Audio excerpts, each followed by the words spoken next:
Yeah, Susan and Christina, according to deputies, all of the victims were between the ages of 16 and 24 years old. As you said, 2 were critically injured, but deputies say all are expected to survive, and what detectives need now are leads.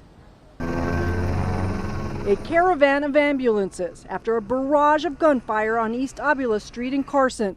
Deputies say 8 people were shot outside a house party just after midnight, and they still have no gunmen nor any suspects. I wish I could tell you for sure, but we don't believe there's a wild gunman running around just randomly shooting people. We don't believe that at this point.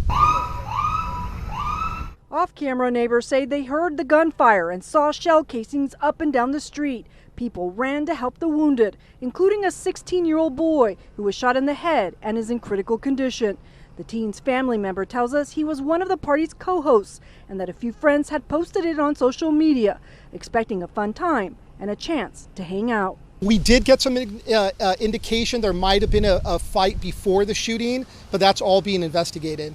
So we don't have anything to let you know when it comes to vehicle, number of shooters, or even all we are told is they're male shooters at this point. Deputies say everyone who was shot is expected to survive, including one who was driving off and was struck and crashed into a wall on a neighboring street.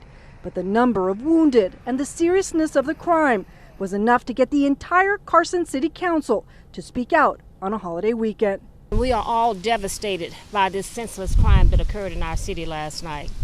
And I want everyone to know that we're going to be working around the clock and doing whatever we can with our sheriff department to bring the persons responsible for this crime to justice.